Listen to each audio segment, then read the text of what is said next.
So, Dad, how do I look here? You look great. Is this collar too big? It's one of your old shirts. It's not. No, it's not too big. Yeah. Well, the shirt's too small, but the collar fits. No, you look nice. You look really nice. Yeah. You think the handkerchief in or out? Why are you so dressed up? What do you mean, why am I dressed up? I have my interview at broadcasting school this morning, Dad. Oh, is this the thing that you were telling me about a couple of months ago? This is the thing I signed up for. I'm the ready broadcasting? The broadcast school. I'm going out to meet them today. Hey, good luck. I think shows a lot of ingenuity. I have to read in front of a whole panel of experts. Don't let them intimidate you. The problem is I'm a little nervous about, putting my voice out there in front of everybody. Well, you have a unique voice and a unique way of expressing yourself. So you should go in there feeling very good about it, When you come out, I think it's going to be tough. Yeah. Do you have something to bring with you to read to them, or They provide you what I call copy. Yeah, what do they call it? They call it copy. Oh, I know. That's like an advertising term, yeah. It's not just about that. It's about developing a relationship with your public. Sure. It's about articulation. Right. Say that with me. Articulation. Articulation. Well, that's not great, but you see, there's so many ways to say one word. When you're a broadcaster, you'd know that. Yeah. Well, get back to me when you're a broadcaster. To be honest with you, Dad, it's about finding your own voice. I bet the mic comes in handy for that one. Shut your damn wise mouth. Hey, can I use that? About the mic? That'll break the ice. Oh, sure. Yeah. I think if I can stick, a joke in there somewhere, they'd think I'm a, fun guy to have around the booth. You better get out of here. Yeah. Aren't you forgetting something? Nope, I'm off. See ya. What about the Katz family good luck hug? Yeah, I think we should stop doing that, Dad. I'm starting to get uncomfortable. Give me the old fist in the chin, the little punch. But we always hug before you go on an interview. Yeah, and I haven't gotten a job yet. Can't be the hug. Could be. Can't be. Could be your breath. Could be yours. Give me a hug, will you? No. Lord, do you believe in God? Because I was just looking in the mirror and I was thinking, only a God could pull this one together. Was that supposed to be an icebreaker? Hey, baby. You like my Latin look today? What do you think of these Cuban heels I got on, huh? Remember I forgot my shoes last time? Well, this kind of makes up for that, doesn't it, shorty? The doctor will see you now. First time a man ever wore 8-inch heels, huh? All right, I think I'm going to tip over. Woo. It's really not me so much, and can I level with you now? I think I pretty much have gotten it together. I think I'm what they call self-actualized. You know what my problem is? What's that? People say I'm paranoid, right? Well, maybe you'd be a little paranoid if there was a world organization bent on your destruction. Is this your UNICEF theory again? You're not the one calling me and hanging up, are you? No. Because it sounds like your breath. We lost my grandmother recently. I'm sorry. No, she didn't die. We lost her. She actually shrunk to the point we can't find her anymore. I think she's napping in the Kleenex box, to tell you the truth. You know what cracks me up, Doc? Everybody talks about the good side of things, the bright side. What's the bright side to shrinking? I'd like to know that. What? Maybe I'll be able to stand up in the back of a car someday. Wow, I haven't had this view since I was 4 years old. Hey, Doc. Tom? Can I bring my cousin Louie in here next week? You want to bring him in as some kind of evidence, or? No, I just wanted to bring him in because he needs therapy, but he can't afford it, so he would just, talk in my ear, and then I would say was a matter with him, and then you would talk, No, I can't do that. I certainly could work a bunk bed. I have a retractable bunk bed we could bring in, and we'll both lay down. Because I don't want him laying on me on the couch. He's too fat. I could try to work out a deal with the guy, but I can't see both of you together. He has no concept of himself, my cousin Louie. He thinks the mafia is after him, right? Yeah. He says, Dom, I think the mafia is after him. Mob wants to take me down. I said, Louie, you're 37 years old. You have no money, no job. You live with your mother. The mafia wouldn't waste a stale mozzarella stick on the back of your greasy, dandruff-filled head. And I don't mean that in a bad way, Louie. I mean, some guys, no matter what they look like, they think they should be going out with a model. A guy could be, and I hate to use the word squat. No offense, Doc. None taken. He could look like a reflection in a car door. One of these guys looks like one of Mary Lou Retton's brothers. You know those guys, those kind of midgety, dwarfy guys? Yeah. Doc, he has no concept of himself. We walk into a restaurant. He goes, hey, Dom, I think that waitress noticed me. I said, yeah, Louie, what do you think that 19-year-old ballerina noticed about you, huh? Your big, hairy, sweaty beer belly hanging over your belt, or that mutant mole coming out of the middle of your forehead? You think she wanted to jump up on your tummy and take love nibbles off of that, huh, Louie? Can you help him, Doc? Doesn't sound like he needs any help. You're a better man than I am, Dr. Katz, Dr. Katz. A better man than I am. Well, I don't know about that. You know, I saw a guy who had the opposite of Tourette syndrome. Yeah. In the middle of a curse, he'd break into a compliment. Why, you ain't nothing but a dirty, stinking nice shoes.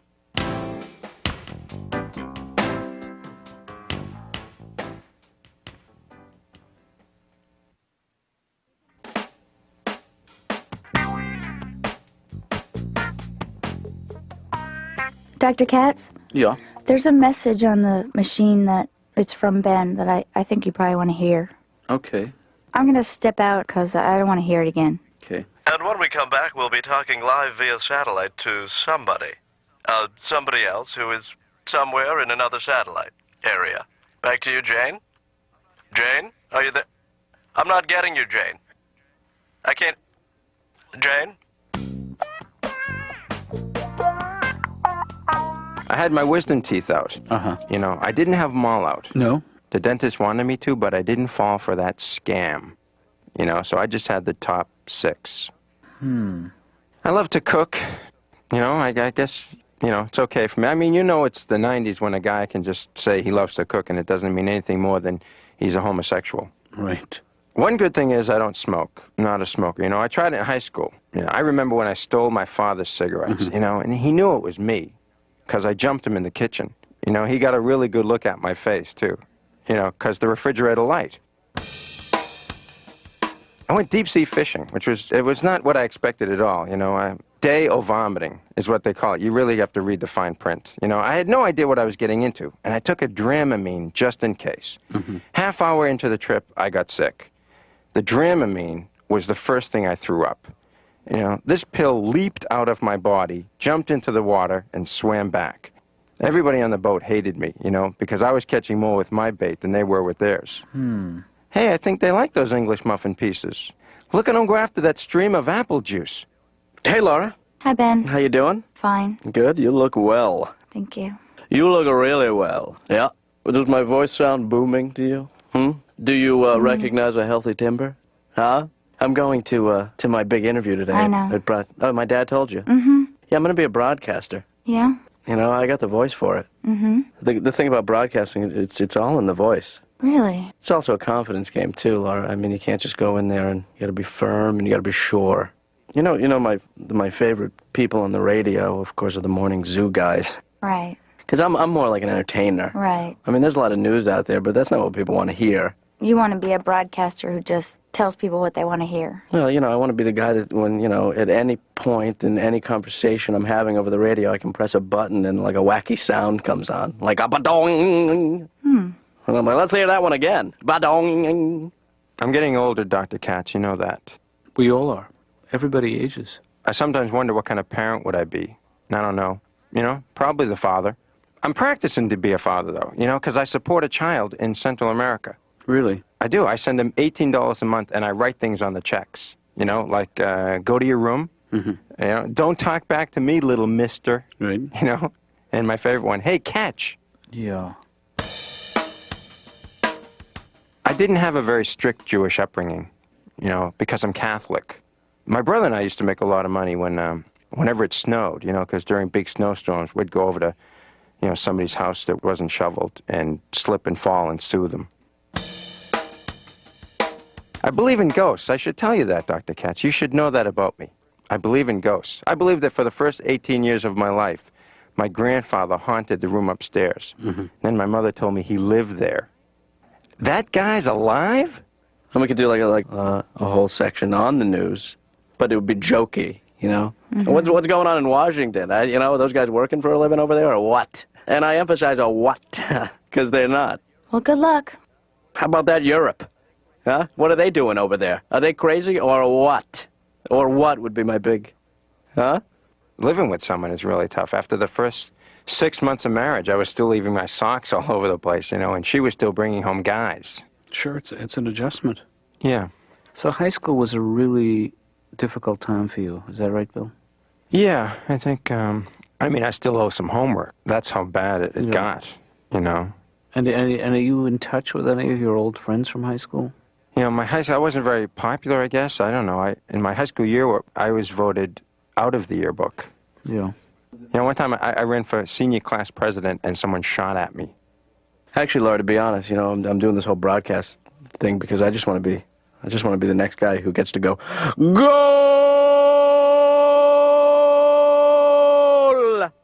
Goal, goal, goal, goal, goal! You know, the soccer guy? Yeah, The Spanish guy? the Spanish guy. Yeah, I want to be that guy. Goal! I think he already is that guy.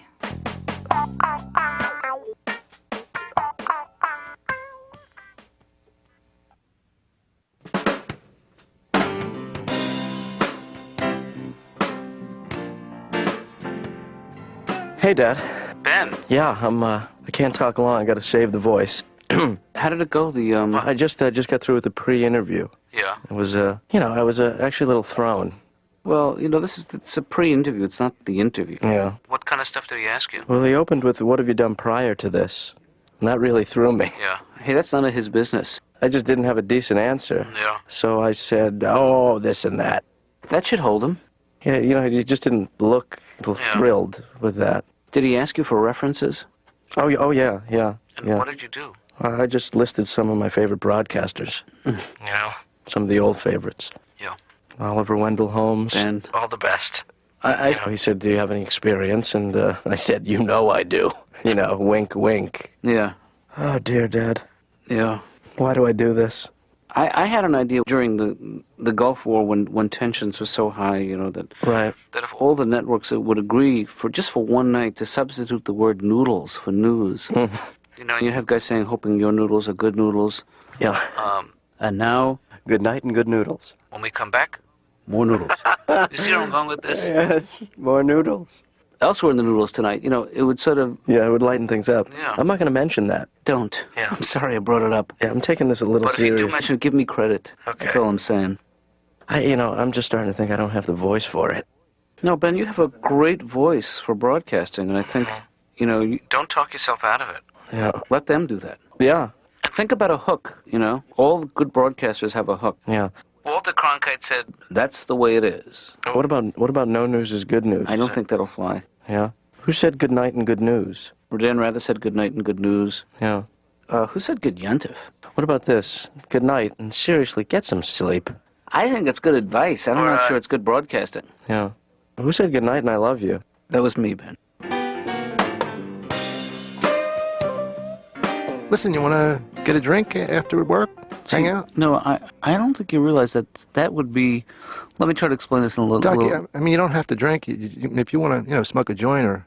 No, you don't get it. What are you saying? You're not coming out with me? I don't think I should. Come on, please. Two guys like us, huh? Tom, if you were a friend and somebody I knew socially, I would say thank you very much. I would be delighted to join you. Look, I know an all-male, straight dancing place. Mm-hmm. No tension. None of that sexual tension. Yeah.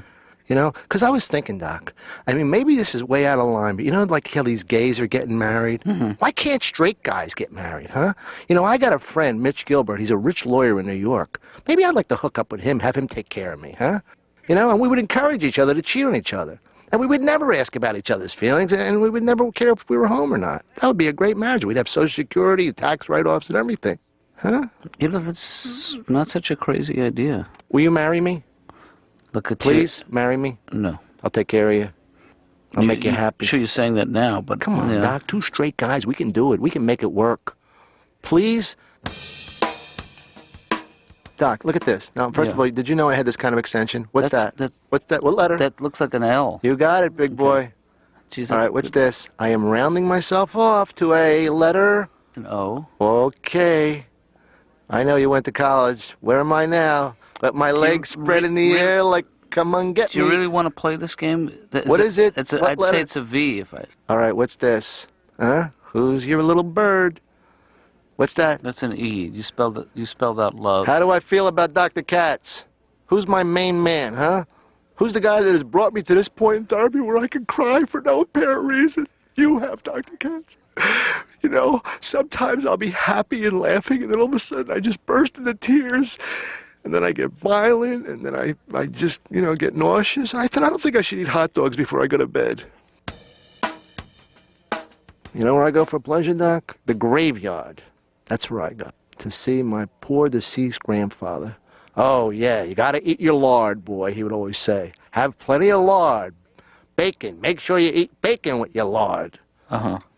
My grandfather used to drive me crazy when I was a kid. What would he say? My grandfather would smoke these El Disgusto little muddy cigars. He would have stubbles you could grate cheese on, stale, stinky wine breath. I was 7 years old. He wanted me to give him a kiss for a quarter. Hey, boy, come here. Give Grandpa a kiss. Come here. Grandpa, you got to come up with some bucks for this kiss. This is no small change transaction. We're talking endowment here, Grandpa.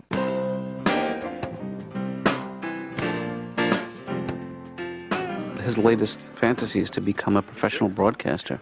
Like an announcer?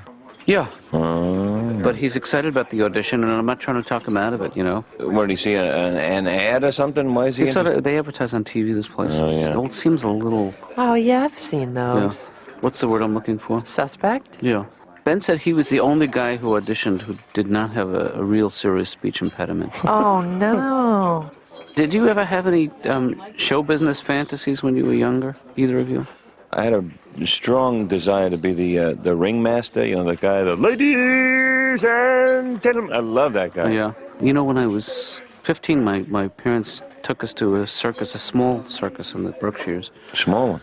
Yeah, a traveling circus, and they weren't doing well. They had a low-budget freak show. You know, they had a two-headed tape deck. Jeez. Yeah, no fat lady. They had a woman who was premenstrual, a little bloated. Oh. They didn't have Siamese twins. They had two guys with a joint checking account. Yeah. They had a bearded man. And outside the freak show, this is the thing that really got me. They had a guy outside who, for $10, would guess your temperature. Ba-ding dang.